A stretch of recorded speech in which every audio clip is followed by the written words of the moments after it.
and gentlemen, welcome back to the APEC Accelerator Network Forum. Coming up next is our first Accelerator Roundtable discussion on the topic, Speed Up. Cooperative action creates business opportunity. Ladies and gentlemen, please welcome with me the host for this discussion session, the chairman of the Chinese Business Incubation Association, Dr. Jingyao Huang. In this session, there are 8 guest panelists. Let me invite Dr. Stephen Lee, the alternative member of APEC Advisory Council, Chinese Taipei. And Mr. Eugene Kim, as you know, the representative of Global Accelerator Network. Mr. Jihua Xie, the Vice President of Shanghai Technology Business Incubation Association. And Mr. Pim de Box, Associate of European Business and Innovation Center Network. Mr. Zhu Dan, International Division Head of Plug and Play. And Mr. Komori Ryuichi, the Chairman of Kansai IM Network Association. Professor Tony Peacock, the CEO of Cooperative Research Centers Association, Australia. And Mr. Chalampol Tuchinda, the Director of Software Park Thailand National Science and Technology Development Agency.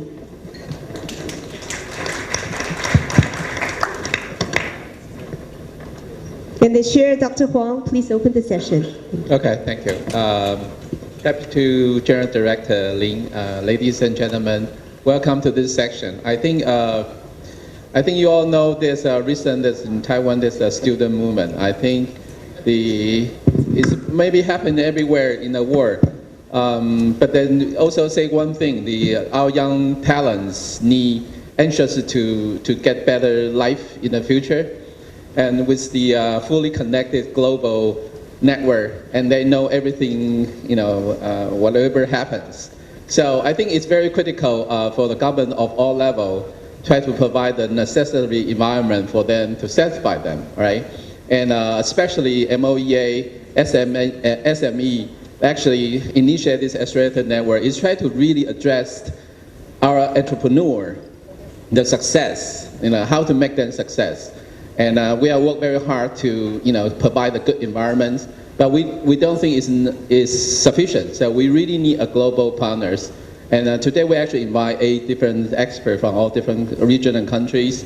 And we hope that we actually, throughout this Accelerator network, we can actually help each other. We actually give our young talent a better life in the future, and together, right? So I think we will actually give each panel 5 minutes to talk about what they think about the network and also what their operation. I think we'll start from the Steve. Okay.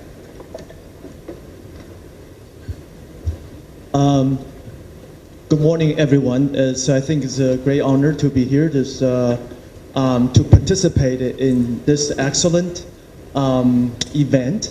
I think this is entrepreneurship, or this for SSMEs. It's a focus not only this year. Actually, it's a focus everywhere worldwide, especially in the APEC region. And I think this is the thinking about. Actually, we just has a short discussion. With Mrs. Lin, this is regarding to the GDP, the contributions, regarding to the employment. Everybody, eye on the key on the unemployment, and the people have to be encouraged through those every single aspect, try to encourage them to become or being a leader. So, but anyway, being a part of AAN, I think this is good things. We started with it's a networking. I think this here. When I saw this as a whole program, I found this is like an elite program.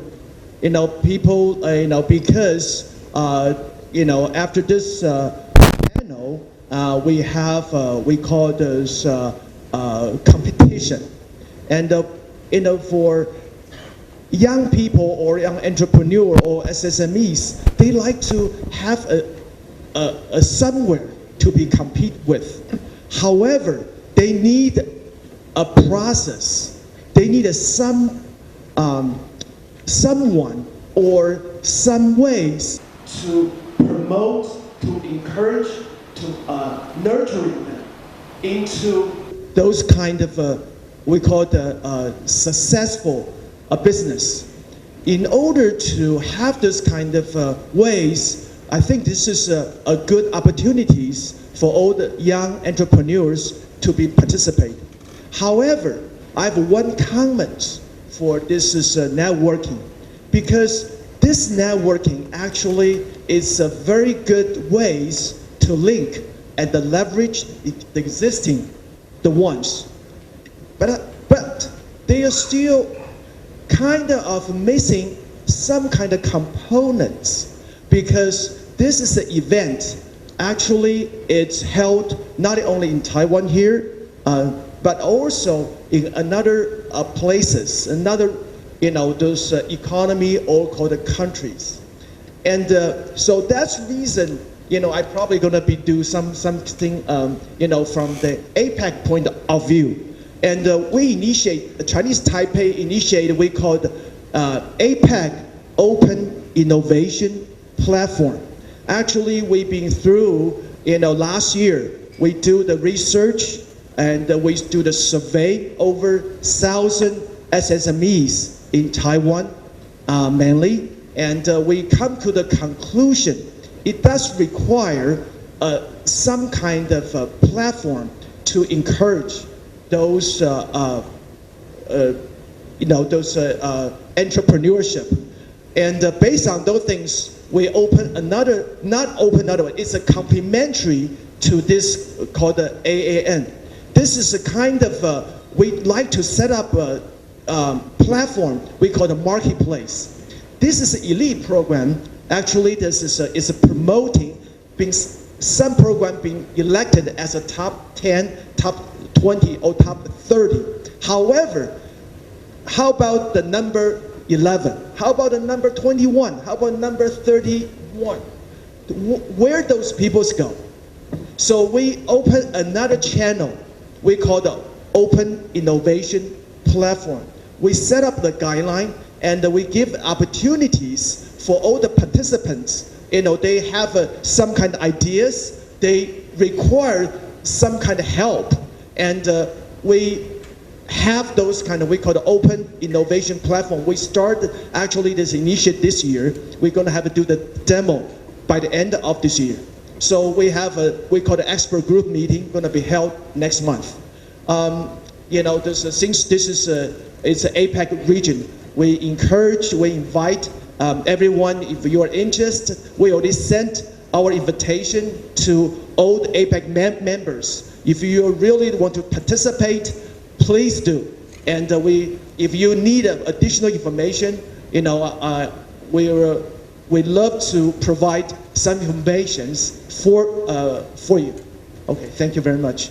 Thank you, Stephen. I think very critical. We need components in the network. So I think Eugene was definitely the next person to talk about, because he also participated GAN, and also he already shared with us what the Accelerator network actually, the Spotlight actually doing. So I think how you think the component we really need, or something you like to say, So I think forming an AAN, a group of collective minds getting together to help each other out is very important. Helping startups grow is, like I said, the landscape has changed. It's cheaper to start a company. You could form teams from around the world and work together. You have instant global access through smartphone platforms and web. You can even make web pages really easily. You can make going forward, hopefully apps easier. You have more digital channels to market and interact with users. You have SNS, and so now entrepreneurs have all this access. It's totally different from 10, 15 years ago, and you're able to interact with users early on and iterate and really confirm your hypothesis and assumptions about your users. And in this framework, people will test, fail, iterate, and go through this process.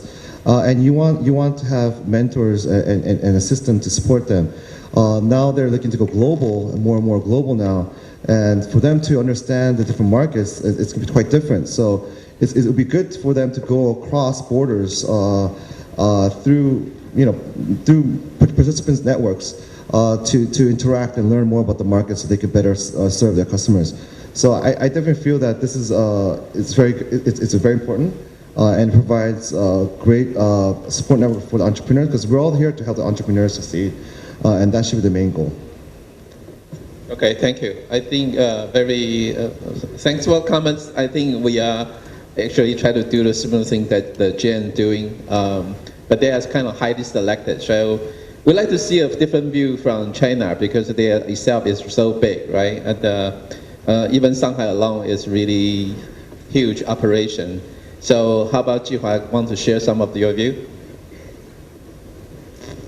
很抱歉，我没有办法用英语来很好的表达我的意见，所以还是让我欣慰的是，今天在座的大部分嘉宾都能听懂我说的中文。我们现在面对两个重要的背景来讨论今天这个话题。那第一个重要的背景是全球经济的一体化，第二个我们面对的背景是新兴产业的快速发展。那这个两个背景给今天的中小企业带来巨大的机会。那这个机会对于我们这个网络的意义在于哪里呢？因为中小企业如果靠自己自身的能力要去进行全球化，它会遇到困难。大企业如果要走向全球很容易，小企业走出去不容易，那就需要有一个支撑的平台。所以我就想，王会长，我们今天来讨论这样一个合作的平台或者网络的平台的话，那是基于对企业的帮助，对中小企业的帮助。那第二个，新兴产业的发展实际上本身就没有国界。比如说互联网的发展，移动互联带给人们是整个生活方式的改变，而这样的改变不会是哪一个国家或者哪一个地区的，是全球性的。所以我想，任何一个新兴的一个技术的发展是需要得到更多的人的支持和享用的。所以我想这样两个背景的话呢，让我们今天来讨论我们这样一个网络的意义在于哪里。我想第一个意义在于对小企业实实在在的帮助。那我想这个实实在在的帮助是什么？就让大家可以抱团。因为中小企业的恰恰它的难处就是它独立出去有困难，所以我们如果依托于这样一个网络的话，无论我们抱团去韩国，还是去美国，还是去中国大陆，都可以形成相互之间的协作和支持。那第二个是什么？就是我们网络的会员之间的相互之间的支持。这个支持我觉得来自于两个方面。第一个方面是经验的交流，就是在每一个国家和地区，我们可以怎么样去支持这些中小企业形成全球化，寻求它的技术的推广。那第二个呢，我是觉得就是我们相互之间给各个会员之间的团体的支持。比如说，今天我跟王会长和我们许会长就在讨论说，台湾的中小企业如果通过网络的话，如果是要到大陆去、到上海去发展的话，我们可以提供什么样的支持和帮助呢？我觉得空间特别大。这个空间在于是，第一是台湾本身和大陆它会有差异化，这个差异化是什么？比如说台湾的中小企业，我会觉得它的生命力会很强，因为它是从下往上发展的，所以它的这个创新的精神和那种着地的能力特别强。第二个，它的国际化，我会感觉，比如上海的中小企业，在大陆它的国际化程度是最高的，但这种国际化跟台湾的中小企业相比，我依然认为觉得还是有很大的差距。这样的一个国际化的视野，恰恰可以跟大陆的市场是做有效的结合的。我觉得这是一个差异化。所以，假如说我们双边的这个网络可以能够帮助各自的企业去发展的话，那么各自企业，比如对上海的中小企业的它的机会在哪里？如果说是跟台湾的中小企业联合的话，那也是一种进步。第二个，如果这种联合还可以去碰撞出更大的一个市场协作的机会的话，我觉得是一个双赢的。第三个，我是觉得双方小企业之间的交流的话，也可以去让上海的中小企业能够学习台湾的中小企业的国际化的视野。所以我想这个是相得益彰的。网络的价值在于让企业能够得到真正的帮助。那我想我们今天在座的各位一起来讨论这件事情，就是希望能够帮助更多的创新型的中小企业能够获得更好的发展。谢谢。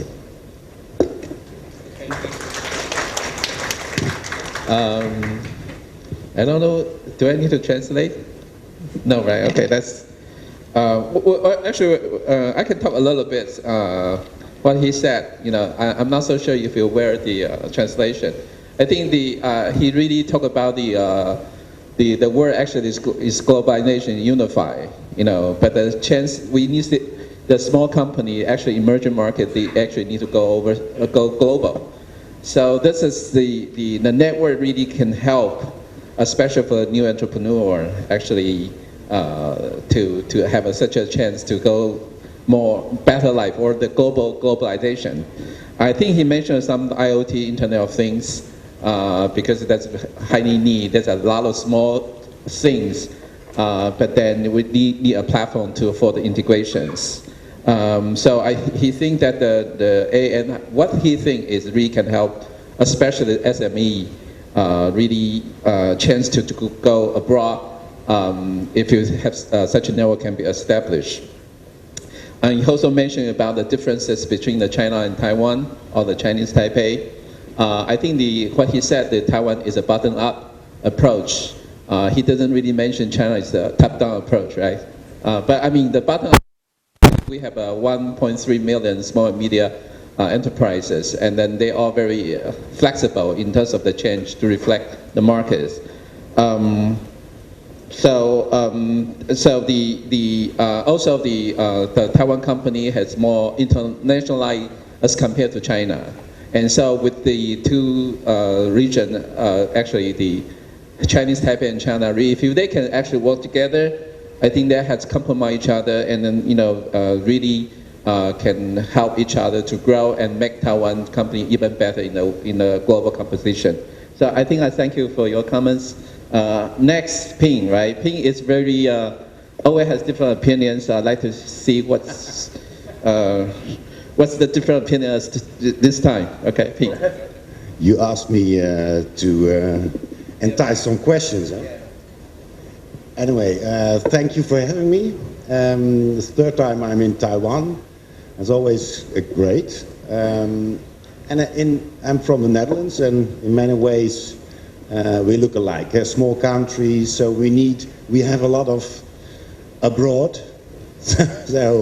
So doing businesses is quickly internationally involved networks and so on. I'm an entrepreneur involved in incubation, so we set up a private incubator in 2000. So our experience is a bit similar as yours, Eugene. There are so many parallels there. I just wonder how many of you, I can ask questions to the public. Yeah. So maybe later they start asking questions back, so that's good. How many of you are working for or in an accelerator? Can I see hands? Are there some people already in acceleration? So is that one, oh, maybe 3%, 5% maybe, 5%. So do others work in incubation, or are there different organizations here? But how many are in incubation? Also 5%? So while they're here? What are the other people doing? Is it? I don't know. No, they'll just be shy. I don't know. They try to learn from us. So, you know, you want to share more. We'll find out later then. Any entrepreneurs here? How many entrepreneurs are here? Who's an entrepreneur? Also, almost 5, no, less than 5%. Okay. Great meeting you. Now, this is an interesting one, because how many of you think that acceleration is a better option than incubation? Of course.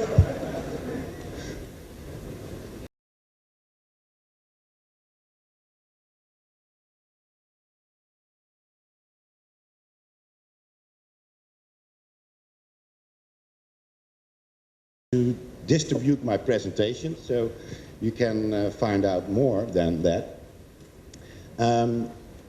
Because we recently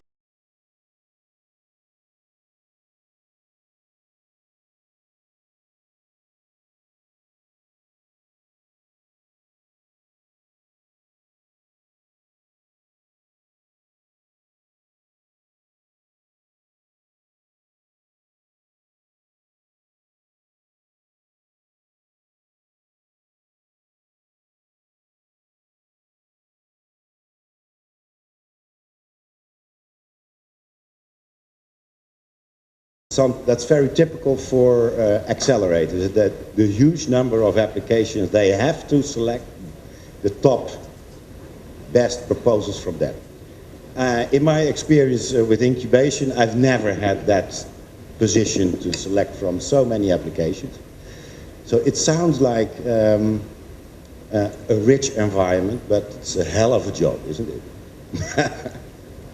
Because one of the key differences between incubation and acceleration is, of course, it's privately driven, primarily privately driven, and it really depends on a high degree of investment.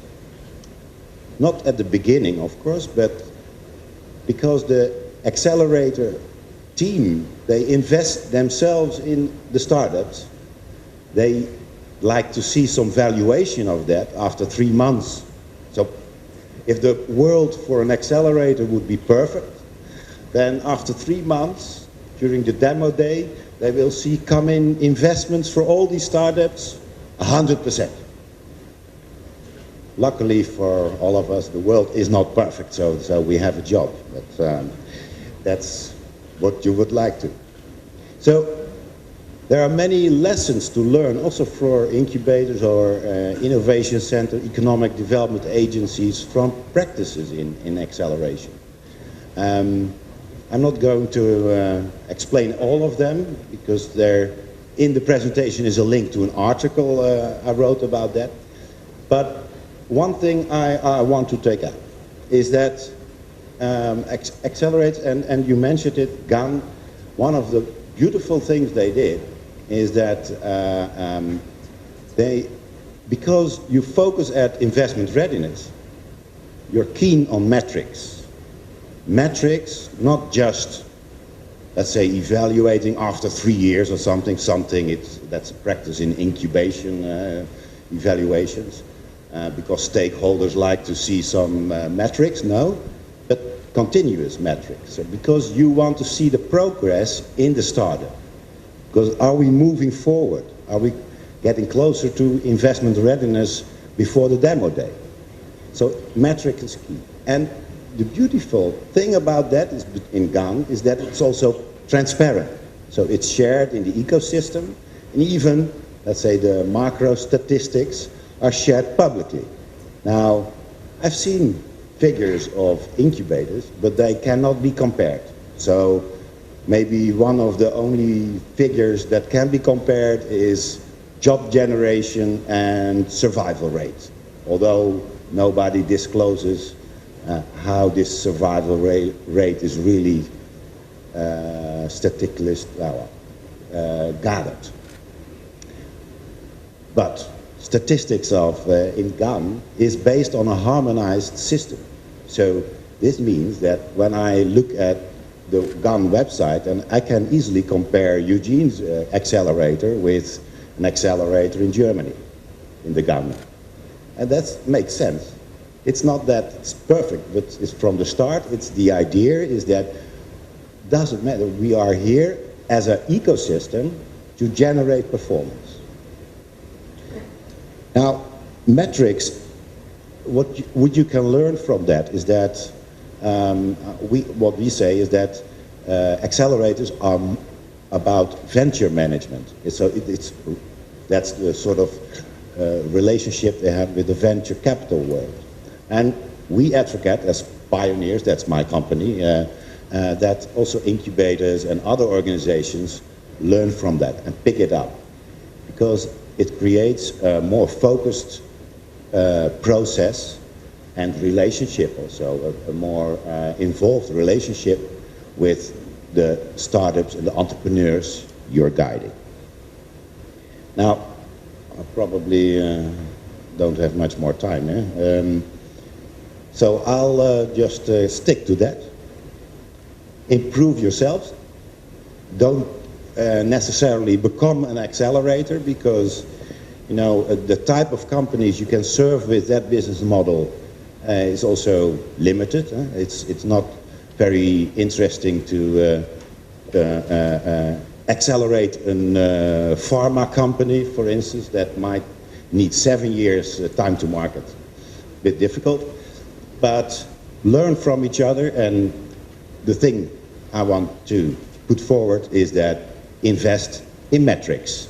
Thank you. Thank you very much. Actually, my student right now is doing the study for Accelerator, and there are quite a few Accelerator, very famous, Y Combinator, Techstar, 500-star. But actually, that's the most success, the Accelerator. Actually, I met the president last year in Shanghai, Puzhang Forums. They're from the plug and play, right? So we'd like to hear more about how they actually run, which is quite different. I think it's different for like 500 startup. So maybe let's give Jupe the more time to talk about plug and play and how we actually like to accelerate the business. All right, thank you. Thanks for the pressure as well. I don't think we are definitely not the most successful, but we are one of the largest ones out there, and I think we have a very different business model than everybody else. I love that Pim brought up incubators versus accelerators, because I think we can have a good discussion about that. I'll give you a little bit of background about plug and play, which I think is relevant to the conversation that we're having here today. So plug and play is privately held, and we started plug and play in around 2006 to offer resources and services to startups. So that ranges from infrastructure, office space, co-working space, IT, data center, etc. But I'd like to say that our history started in the late 90s because we started as angel investors first. So our founders have been in Silicon Valley, while we're privately held, we're profit driven. Our founders have been investing in high-tech startups since the late 90s, and they actually got into the game by accident, right? I won't go into too much detail, but suffice to say, from the late 90s through the first dot-com boom, through to the mid-2000s, Amitsat, our investment arm, had essentially been doing ad hoc investments in tech startups. After we started Plug and Play, in the first 3 years or so, most of our activities were focused in Silicon Valley. But we saw a trend that was that around, I would say, 2007, 8, 9, well, I think that trend had always been there, but because we were only around after that, we saw it then. The trend was that more and more international startups were coming to Silicon Valley. So whether it's an international startup or a multinational corporation, investors from Asia, from Europe, they were all congregating in Silicon Valley. So when we in the past only invested in US startups, we started investing in international startups. So between around 2008 or 9, we started to increase the pace of our investments and also to increase the number of international investments that we were doing. As of last year, just last year, we did around 80 investments, and they were from 10 different countries, and about 30 of the 80 were international. So bringing me to the points that I want to make is that in today's world, right, and some caveats there, we are investing in IT and ICT. I think a lot of the accelerators that we are talking about IT, ICT companies where resources required to bring a company to build a company, to bring a company to market, the path to success is a lot shorter, right? I think you cannot compare a software, a B2B internet company to, let's say, a biotech company, right? We were at E3 yesterday, and there's no way you can give a $25,000 to a mechanical engineering device related company and expect that to succeed. So multiple organizations, multiple agencies, multiple stakeholders play a role in this whole ecosystem. But the reality is that with a lot more startups coming up around the world, the fact is that competition is a lot heavier. So with networks like Global Accelerator Network, with networks like AAN that's being established, I think what is most important is that it gives startups, exactly what our friend from Shanghai said, it gives smaller companies that would not otherwise have the chance to access other markets a lot better chance, right, to come through the networks, learn from best practices, get access into markets that they would otherwise not have access to, and have a chance to compete, right?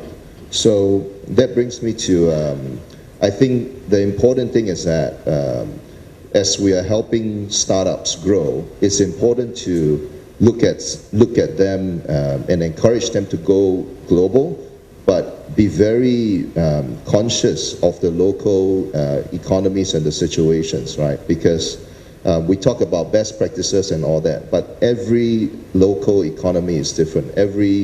Every startup sees a for folks like us that run accelerators and accelerator programs. What happens when a company fails after 3 months, after you give them 20, 25,000? We let them fail, right? That's the way it is, right? It's survival of the fittest.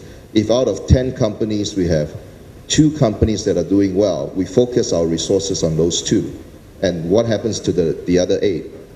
If they die, they die, right? That's the nature of the game. But I think incubators have a slightly different role. Earlier stage, capacity, general education, bringing sort of in-innovation, entrepreneurship to more people, right? So I think that's a very important distinction, if you will, and I think that both have an important part in the ecosystem. With that. Okay, thank you. I think that's I have a similar comment. That's why the incubation actually have a lot of government subsidize the cost, because the objective is some social responsibility to educate them, give them more time. But I think Accelerator mostly run by private, right? They don't care. They just want to I don't know. I don't want to get into that, but I mean, they actually want to run very fast. They actually bet on the good company because that's the nature of the failure. They had a highly selected, like 400 companies select like 2010, and then, hopefully they can make quite a few successful.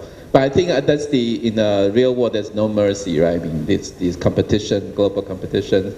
So I think, Plug and Play had done a great job in here.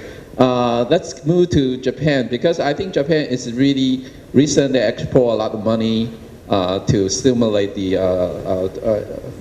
local industry or the influence of globally.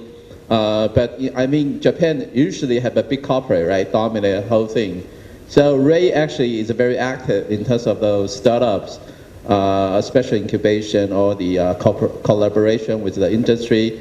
So I think Ray probably want to share with us what the Japan's thinking and the new direction they might have. Thank you very much.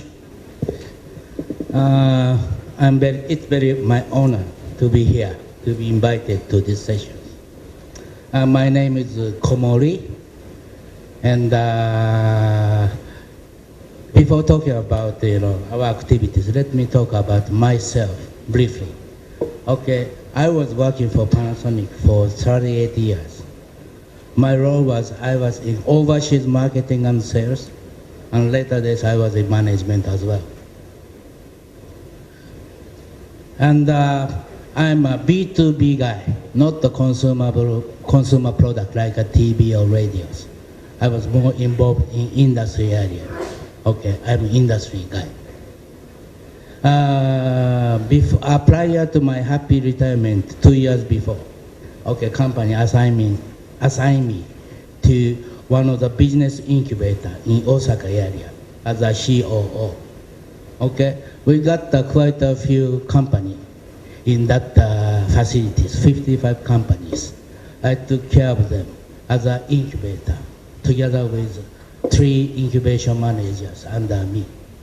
After retirement, I moved to Kyoto, my home city, working for Kyoto Research Park, also doing support to rather SME business people and entrepreneur as well. Through those 4 years experiences, I think now I can get independent.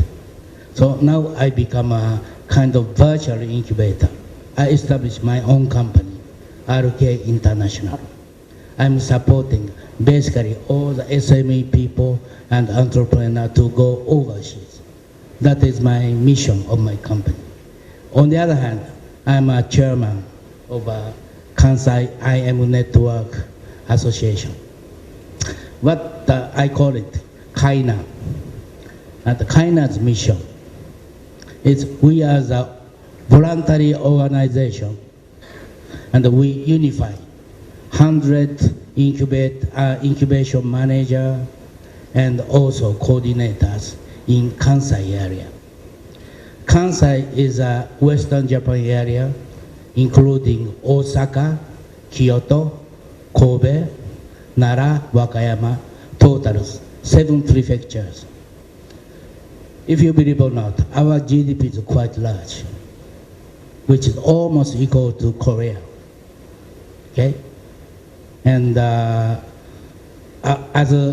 Hank mentioned, our economy coming back again. All the company getting a better position now. Okay, we have started making good money on it. Okay, under KAINA, as I said, we have 100 incubation manager. We have 50 business incubators in our area. If you believe that those incubation managers having kind of 5 to 10 SME or entrepreneur customer base, that means automatically we have around 500 to 1,000 SME customer bases in my area. And thanks to those people's past years, good activities to support SMEs. Basically, they were large company employees. They have a good network with large companies. And thanks to past years, their activities, they extended his network to big enterprise. Minimum, they have 2 to 5 customer base with big enterprise. That means automatically 200 to 500, okay, large customer base we have. We can connect SME 1,000 to 200 to 500 large enterprise. So large enterprise like automotive, Nissan, Honda, Daihatsu, Suzuki. We exclude Toyota because they are so arrogant. And electronics, Panasonic, Sony, Hitachi, Toshiba, and blah, blah, blah. Okay. Precision machineries like a Canon, Minolta, Konica, and Kyosaramita, and Epson. That's our customer base. And heavy construction machineries like Komatsu and Yamaha and Mitsubishi and Kubota, Kobe Steels. That is also our contact. I think what we can do for this, AAN is we can connect maybe SME people from your countries to those big enterprises in Japan. Okay, China is a gateway to you, to give you the good opportunity to expand the business in Japan, which now growing back again. And also, we can be a window person for our Japanese SME to come to your marketplace, and also giving good opportunity to the venture capital to invest new Japanese SME and with new Japanese economy environment. So that is why I'm here to introduce my organization, Kaina, to support you guys, and also I'm looking forward to get support from your people. Thank you very much. Thank you. So I think this is a good chance use RAKE VR window to enter the Kansai area, right? So which is like very large the economy nationwide. Okay, great, even better. Okay, yeah. Our next speaker, Tony, he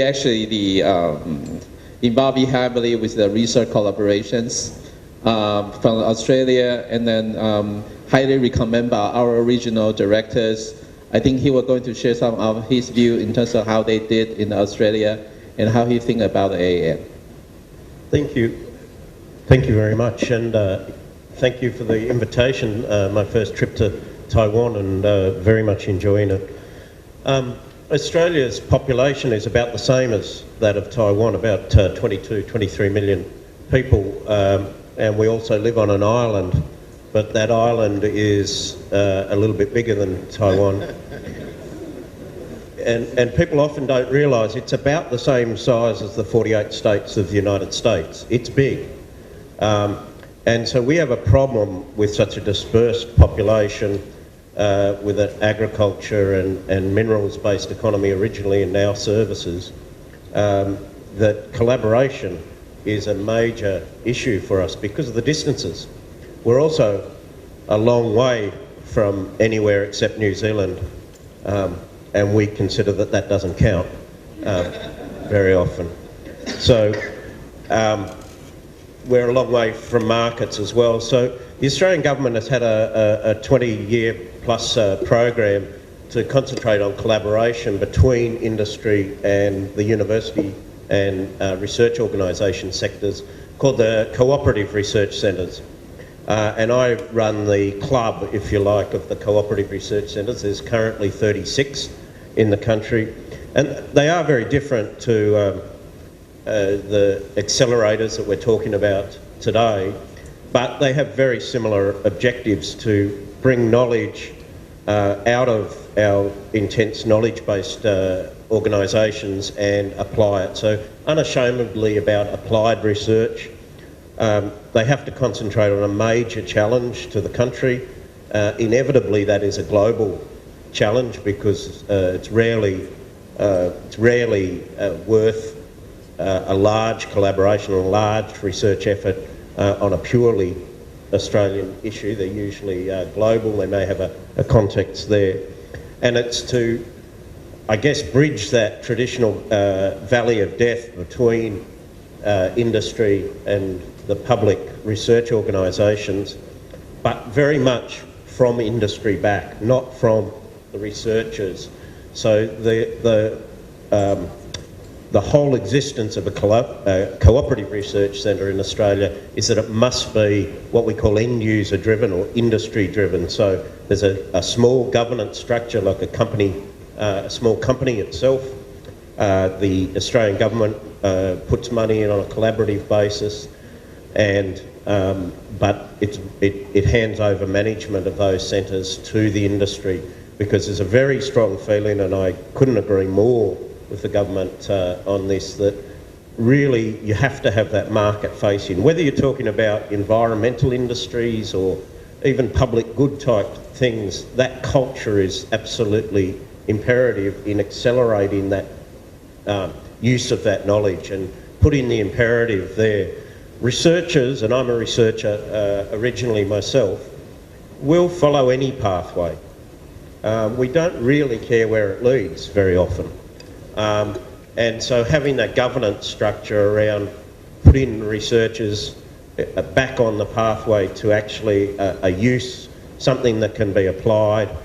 Researchers always favour perfection over progress, where the industry people will force progress over perfection. Get version 1 out, get something out there, because you're going to learn more about the market and you're going to improve the products. So we're trying to, I guess we're not accelerators, we're not even incubators. If we're gestators, we're probably at the elephant end of gestation because we're pretty long. But the job of the centres is to try and speed up that innovation to get it out and get it applied. Some of the examples that we've come up with over the years is we have the long way contact lenses that Novartis now own. It was developed through Ciba Vision as the industry partner with the University of New South Wales. That sells nearly $3 billion worth a year, now a major blockbuster medical device. The bionic ear, the second version of that, the cochlear ear implant, that comes out of the hearing CRC, and has Cochlear has become a significant company in Australia, has a large worldwide market share, concentrating very much with a Shanghai lab now into converting, improving that product, because Westerners, we process language in a completely different part of our brain to Chinese tonal language things. And so the research is very interesting, because as we understand more about processing Chinese language, we improve the product for Westerners in their perception of music, just as an aside. The SMART system, which is the algorithm that underpins 40 of the world stock exchanges, all the major stock exchanges, in fraud detection, that came out of the University of Sydney and was spun out of the capital markets, CRC. So we fund about 5 to 6% of the PhDs in the country on scholarships, and so we're trying to make them more entrepreneurial, and we're trying to train them more so they're going straight into industry and they understand industry issues as well. There's a uniquely Australian problem, is that we have very few PhDs in industry. We're right at the bottom of the OECD on that score, and we tend to always be down towards the bottom on scores of industry, academia, networks and linkages. So these are important.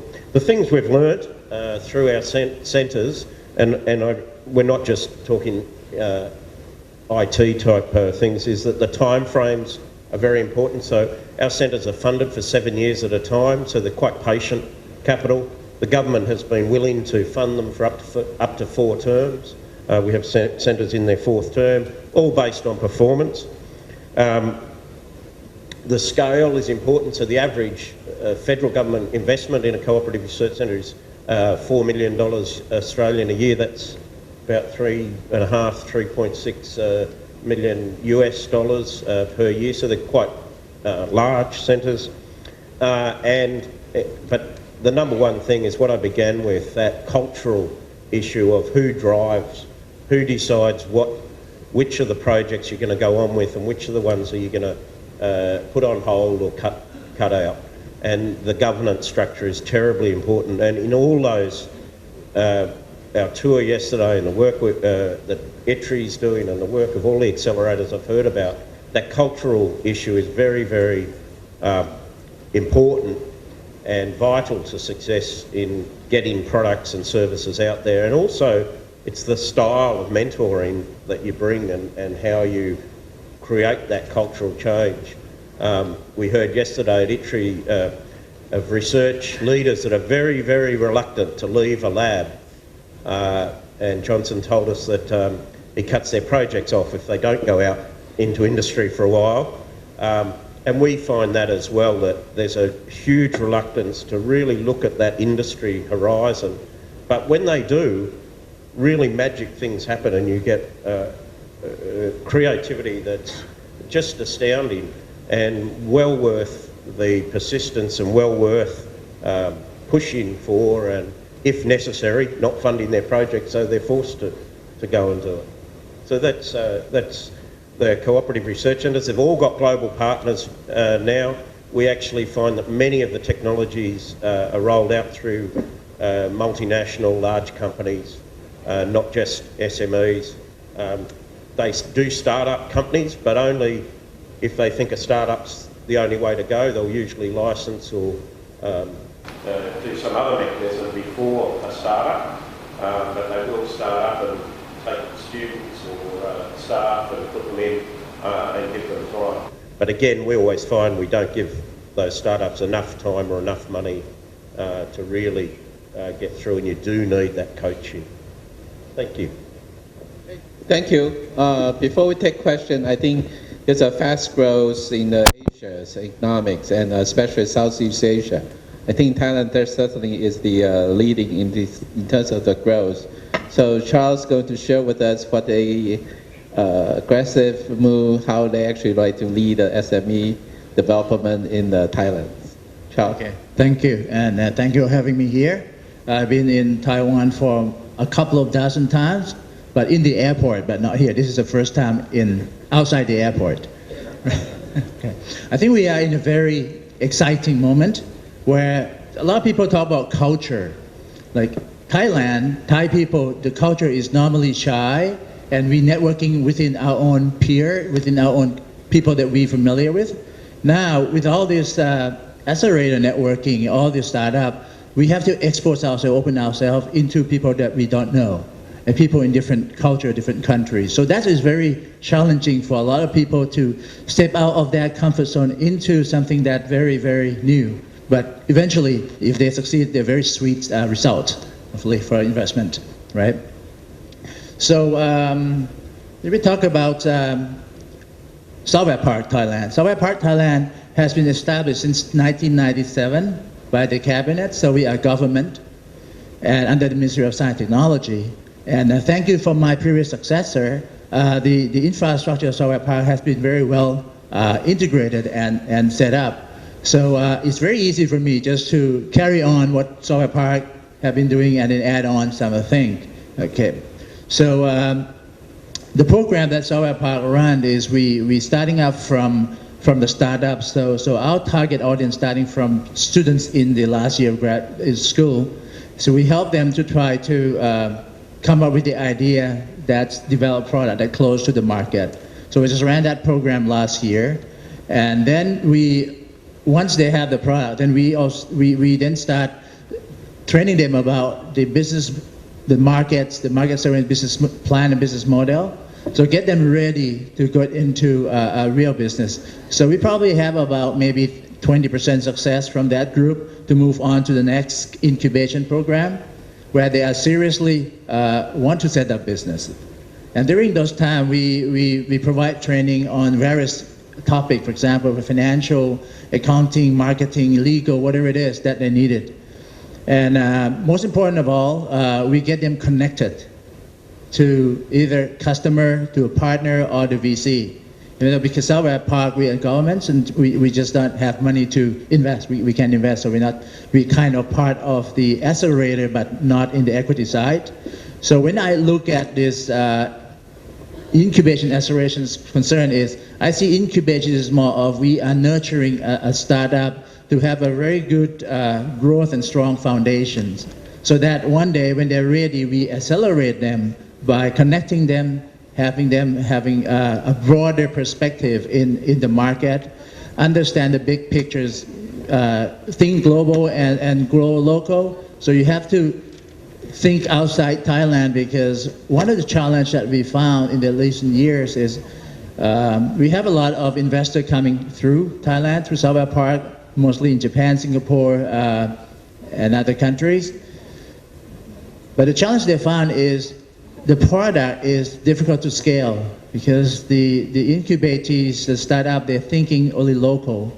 So that's something that we have to broaden their mind, getting them connected to networking. When we have people from outside Thailand come in, having them exposed to different culture, thinking their product in the regional or global scale, and then start developing something from something that they know best is local. So that is very important. So in the year, last year, Salva Park alone, in the incubation program, we measure our success. One of them is how much money that incubators actually earn as a revenue, and also how many job creations they did. Last year we measured about $20 million US, and also how much money that they get invested into the company, which is about $2 or $3 million last year. So that is about incubation program. Okay. Now, because Salva Park, even though it's government, but we have been tasked to be self-sustainable. So we have to find our own funding rather than relying on the government, which is, I think it's something that makes sense in terms of what happened if next year the government decide that we don't want this anymore, we want something else. So our program is kind of cannot be continuous. So being able to rely on our own feet, meaning the government gave us a piece of land, 30,000 square meters, which we can rent it out. And we can then do our training. So we training focus on ICT in different layers. So we provide training on programming languages, providing on the middle management, training on architecture, project managers, and CIO. So those are the kind of funding that we bring in terms of getting Salva Park self-sustained. But we're nearly there. We haven't get there yet. Okay, so those are, in a sense, we are testing our own medicine, because we are teaching people to do business, to be able to expand. So we look back at Salva Park as, if we consider as a social entrepreneur, so we have to be able to balance between how can we create impact into the industry while at the same time be able to sustain our own operation. Okay, and the ecosystem in Thailand for the past 2 years, 3 years, has been growing very strongly in terms of the startup. So there's a lot of startup people, the new generations come out from school nowadays, having very mindset of not want to work for somebody else, but want to start up business. So there's a lot of open spaces happening in Thailand. There's a lot of people, not only in Thailand, but people from other countries moving to Thailand for a short period of time, setting up operation in Thailand, develop some ICT or developing some product or service in Thailand, and then move back to their country, because they see Thailand as a good location-wise to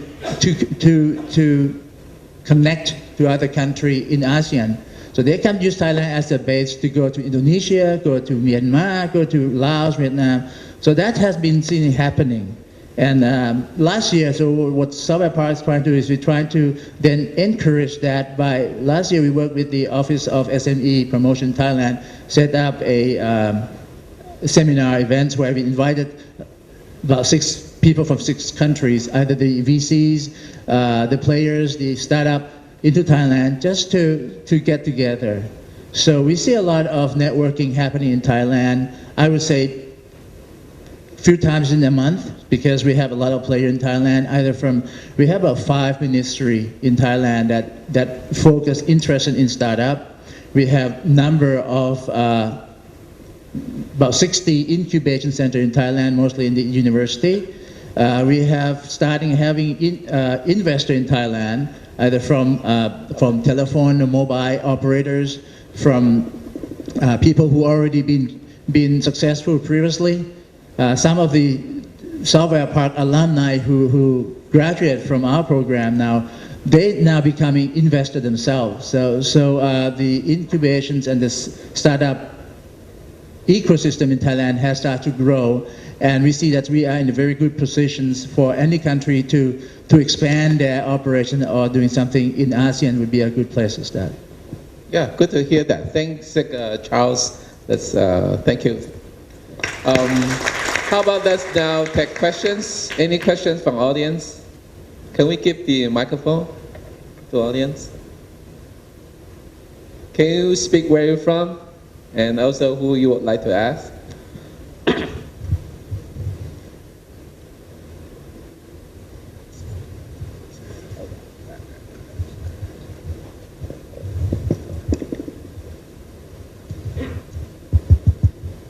My name is Zhong Huang. I'm coming from Yiqun. I got two questions for all the guests. The first one is, could you share with us the most successful case in your accelerator or incubator, and the one failed most, and the lesson you learned from it? Yeah, this is the first question. The second one, I would like to ask if there are some entrepreneurs here want to apply your incubators, how do you attract them, and what advice you want to give to them in order to make them successful eventually? Thank you. Okay, who would like to answer? Jude? I think Plan play a lot. Okay, Pink, you want to do it first? Okay, sure. Okay. All right, how about Plug and Play? Because I think you Plug and Play a lot of example, right? You want to share first? I'm not going to answer both questions because Okay, it's. sure. But the thing that popped in mind is a beautiful story about success. What is success anyway? So this is a story about two guys. They didn't even finish university. This is happening now, so it's very. And but they developed something that was interesting for, let's say, the banking sector. It's a financial crisis, and they had this idea for monitoring companies that a bank has invested in something. So this is in line with my pitch earlier, invest in metrics. But so it is amazing. They were sort of scouted by an incubator in the north of the Netherlands during Startup Weekend. Everybody knows Startup Weekend, huh? Yeah. Now, this is not because was a great idea, but because these are typical geeks, these two guys, but with personality. So they were convincing. Now, then as well, in this business, this is something you would be interested in to work with. So they went into this incubator, and they got into contact with all coaches and stuff like that. And then 3 months later, they had a demo, so it's easier to show to others what's going on. And then they applied for Rockstart Accelerator, and they got through. So they were, out of these 400, they got through. And between all these clever people, these two guys that didn't finish university and so on, but they went through because of their conviction, and good idea, of course, good business idea. They could demonstrate it. Now, they went through this program, and in last November, December, they received $500,000 investment from the United States VC firm. They set up shop in Silicon Valley. These guys are 20 and 21 years. It's amazing. So we don't know if they will be successful with their company, but I think it's a success for them personally as entrepreneurs, and for Rockstart, of course, that have some shares in it too. So that's what I'd like to share for that question. Thank you. Okay. Ray. Next was Jude, right? This is my experience when I was in incubator in Osaka. And it's kind of difficult to find out good entrepreneurs. Okay, there are, local government, okay, make some kind of contest or some kind of competition to give an award if he's a good, entrepreneur or not. Okay, sometimes guy who got award is really nothing. So I picked up, that list who failed in that competitions. So I found good business model with one young guy who is dedicated some kind of, medical area, okay? Not the chemical medicine, but the bio, type of, medicine things. So he was working for some trading company. I called him, I talked to him, and I motivated him, although you failed, but you have a good chance. Okay?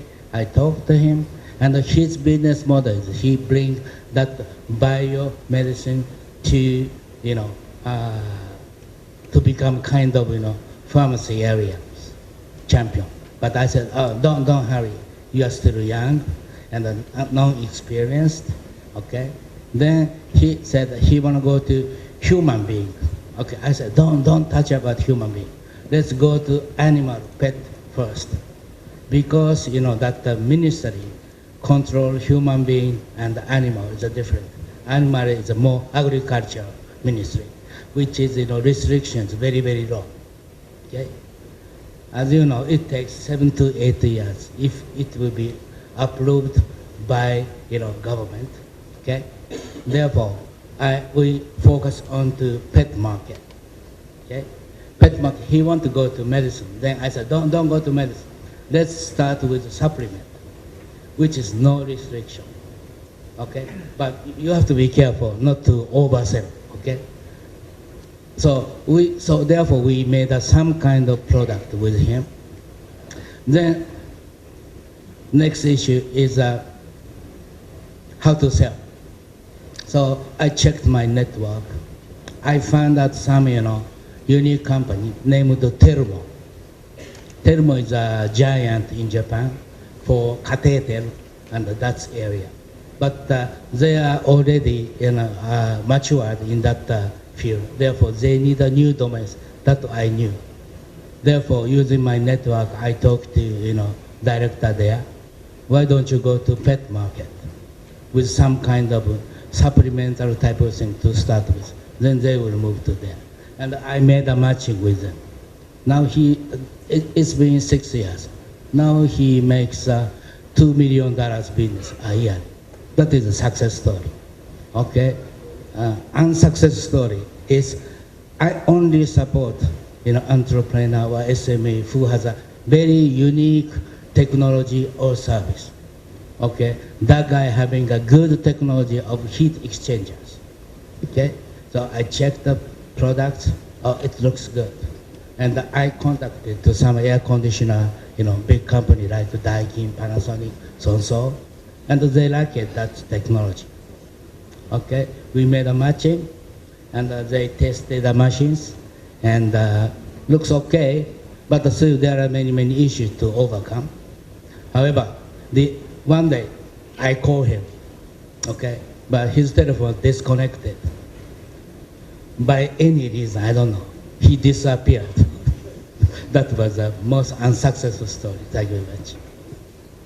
Okay, so how about let's get Juve. So maybe I'll share a little bit about our successes. To be fair, I think the most successful companies we have worked with existed before Plug and Play existed. So I think it's not very fair to say that. But we have been investors in companies like PayPal and Dropbox before Plug and Play started. So those by far are our most successful companies within our investment portfolio. The nature of what we do is that 5 to 7 years for a company to really get successful. But I would say one of the most successful companies that has been started at Plug and Play is a company called SoundHound. So they make audio recognition, kind of like a platform that started on the iOS platform. They were started by 5 Stanford PhD students in 2007. And when they started, it was just something cool, right? They said you could sing or hum into your phone, and then our technology and algorithm will tell you what the song is. And they were like, okay, interesting, very promising. We like the team, we invested. In the last 7 years, it's been that long. They have grown from 5 guys that we funded them $100,000 or $200,000 to, they have raised maybe about, I want to say $25 to $40 million in funding. They are about $500 million company, and they employ about 100 people. So that's one of the more successful companies. I think in talking about our failures, I think the answer is that there are too many of them to even think about, right? I think with all the companies that we work with, or rather that we invest in, I think our average is something like 1/4 of them do pretty well. 1 or 2% do really, really well. 50% do okay, and then another 1/4, 25% don't make it at all. But the ones that don't make it, they get a good experience, they try again, or maybe we invest again. If they fail again, then we don't invest the third time. But, there's differences. But yeah, those are some of our statistics. Okay, thank you. Any other questions?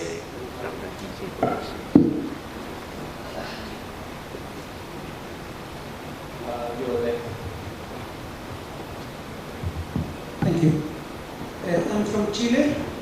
Since I spent 37 hours on different planes, I would like to fast track my networking process. Otherwise, it would be Just really need to participate in the network in a very positive way, and then, things can move on.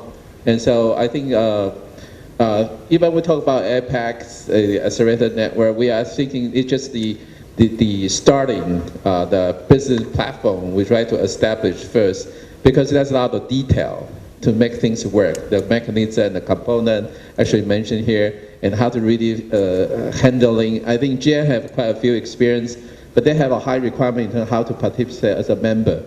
But I mean, the AAN probably is more loose in terms of the professional partnership first, and how to do investment in each other, how to bring company to different country, how to leverage the contact window that we have around Ray as today, right? And also the Tony, maybe there's a chances to go to Australia.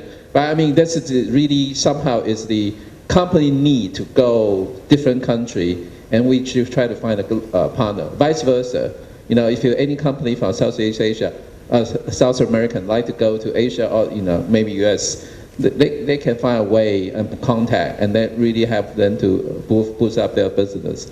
But any comments also from here? Can I just get a short comment from here?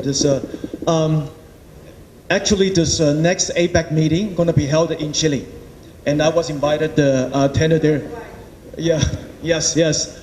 Actually, this last meeting actually was held in New Zealand, and interestingly, I wear another hat. I'm HTC. I'm sitting on the HTC board, and we're HTC. We call it Here to Change. And change means innovation. Change means the innovative ideas can be brought up into really application. So we're doing a lot of innovative stuff. So that's the reason we're doing a lot. We're not incubator, but we're helping about probably over 100 small micro companies become a real part of this. Is we call the eco chain. So we are helping we're helping this. For example, if you look in our phones, we have from the stereos and how many holes? 108 holes. Why they have 108 holes? Through some kind of calculation and see what is noise cancellation. They come up with this. Come up with from a very small company, very small company, only like 3 people. They come up with ideas, we incorporate them, but VC doesn't care. VC say too small. Don't care about it. Be honest with you, I'm sorry, I'm talking on VC is not, but however, we do something like that. That's reason we come up with we call the open innovation platform for those inclusive countries or some other places. We like to incorporate them onto this kind of platform we call the open innovation platform. Those things is we not only the social responsibility, but also we like to incorporate those things, ideas. Last time we go to New Zealand, they have a very good, we call it this, New Zealand only have 4-5 million peoples there, right? Their ships more than peoples, 5 times, 6 times, right? But anyway, this is, you know, but however, they have a very nice, they call it wireless charging. We don't know about it. We've been introduced, go over there and find out. When I ask them, why don't you go over the VC stuff? They say, well, we only have a limited VC be recognized as this is good technology. But anyway, I just want to tell you, those things you require, you know, the networking or some ways, your stuff or your innovation can be promoted, being monitored or being whatever onto the global scale. That you know, that's my view. Thank you. Okay, I think you've So just 2 quick comments. I guess we are fairly close to Latin America, so we see a lot of startups from over there. Startup Chile is a great program. We see a lot of good startups from there, and I think it's a great way of importing, you know, entrepreneurs into the region. We just launched a joint venture in Brazil with Abril. So that's a media group. So we are just starting to experiment over there. Okay, the question back there. Yeah, hello everyone. This is Hongchuo Chang from Global Tech Association. We did a lot of jobs for the startup and the business competition in Taiwan since 1999. And then we saw a lot, most of us are from the incubators and a few from the accelerators. I just want to ask some question maybe for the Spark Labs, for Mr. Box or for Tan. Do you think that if there is any possibility between the incubation center and accelerator, they can cooperate together, especially maybe from the mentoring, funding, and even coaching between incubators and accelerators, because we knew the natures of the objectives are so different between these 2 kind of the entities. Thank you.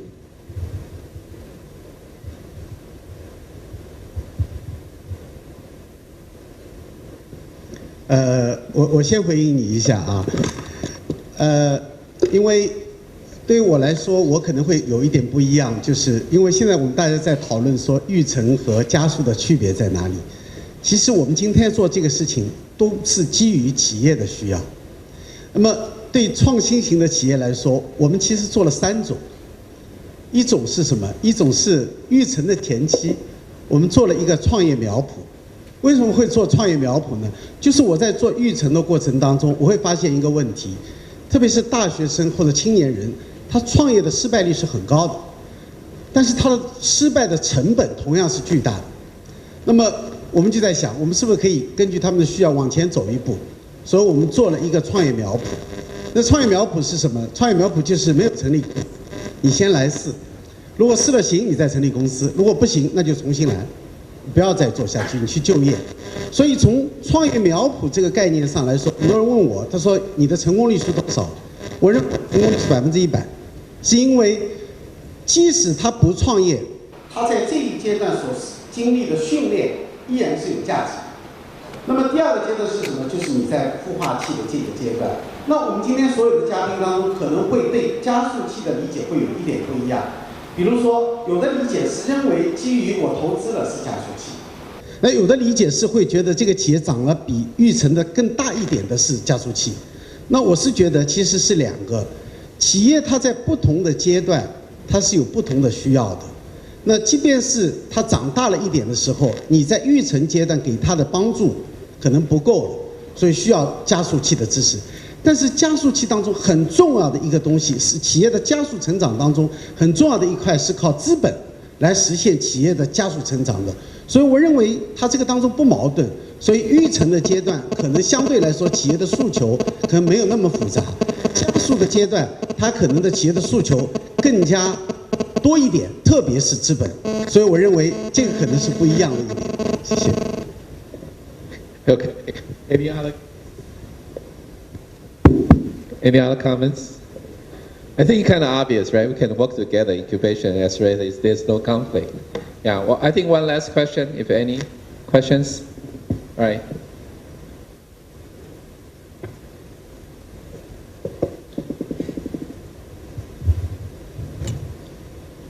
Thank you, Mr. Chairman and the panelists, for giving me the chance to raise the last questions of this, this event.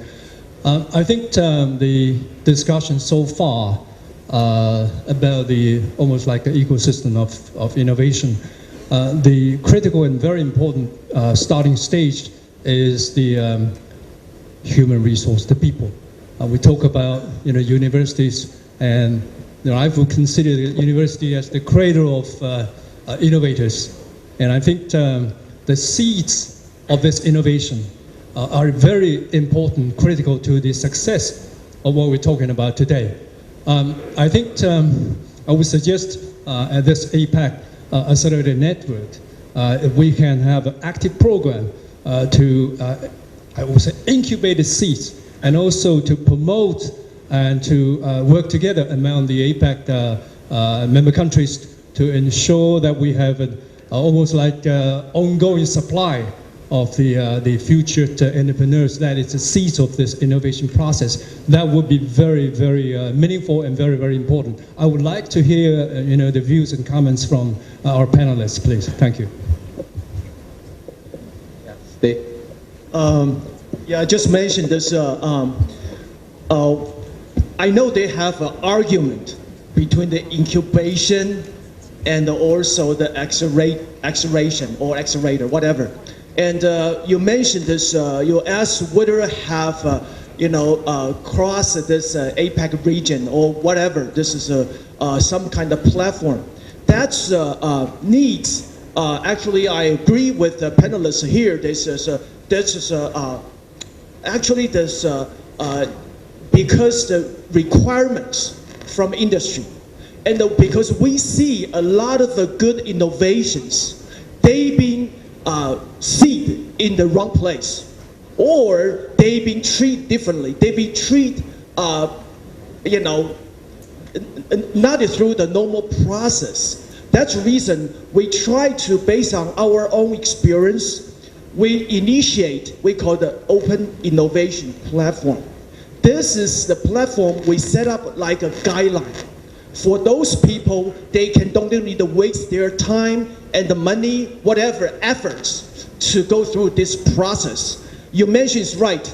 People is very important. However, they don't equip for not every small enterprise or medium enterprise, they equip all the necessary resources.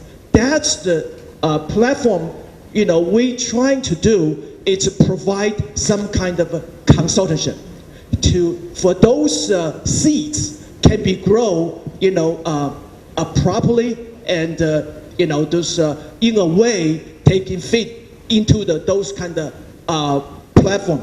To the stage, we invite all the investors, VCs coming along. But on the platform, we have the legal, finance, we have the expert in the various groups coming join together, to helping those seeds, to those we call the whatever we call to propose to that kind of platform. So that's reason we like to hoping this is because we initiated this actually start from last year and being approved. Endorsed by the APEC. So we like to be endorsed. This is like a cross APEC, it's innovation platform can be allowed or can be accommodate, your needs. That's my comment here. Okay, it seems like Ping like to say something. Yes, a very short something to add is.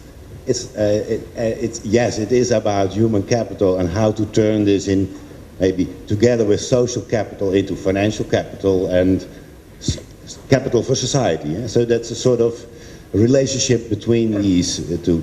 But I want to add something that's very difficult to grasp. But the essential ingredient, so to say, to grow is ambition.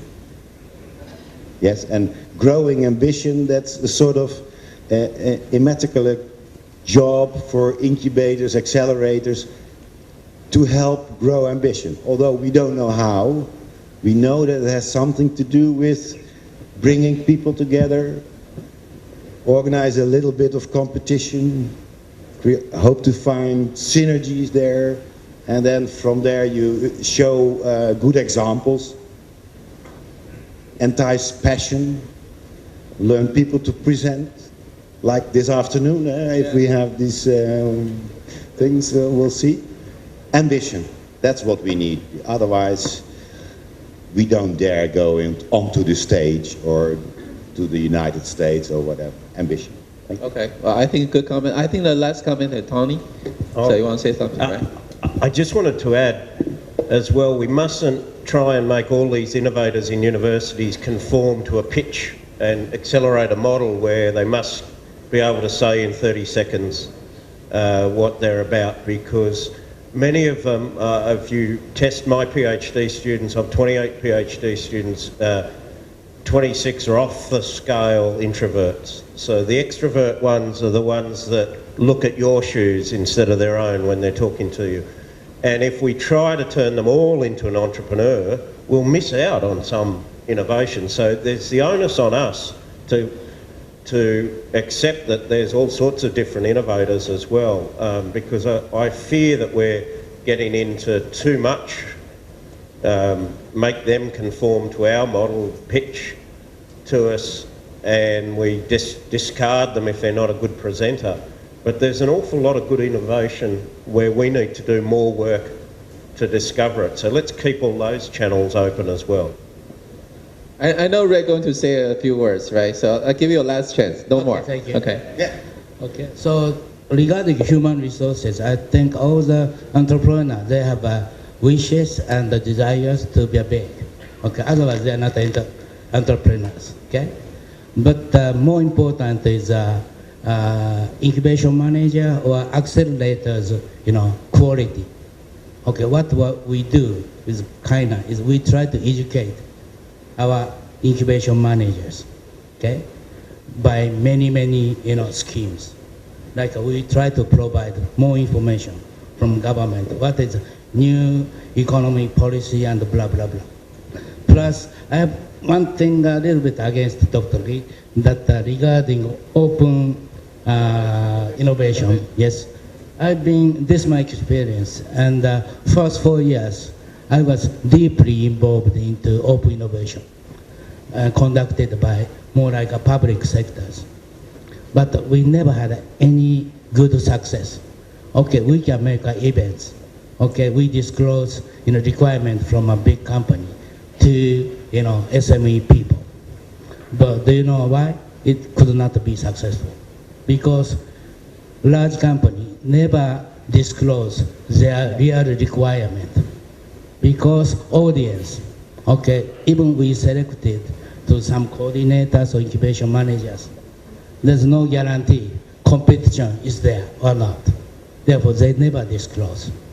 Therefore, what we do last 3 years, we called closed open innovation. That's kind of, strange word.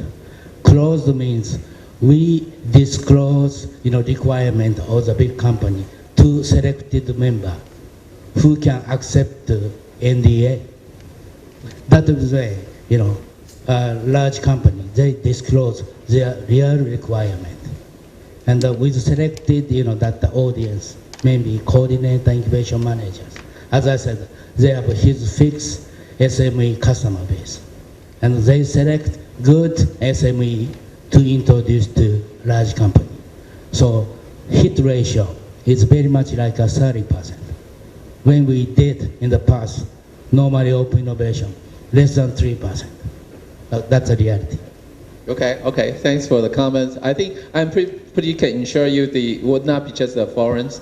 There are the real actions after, because we like to get experience also from comments from all experts. But we will take more actions after.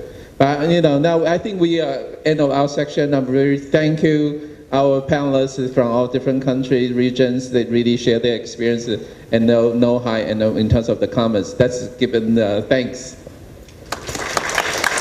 All right, it's close to our sections. Again, there's a lunch time. Hopefully enjoy lunch and also the PM section chaired by the VP Xie. So.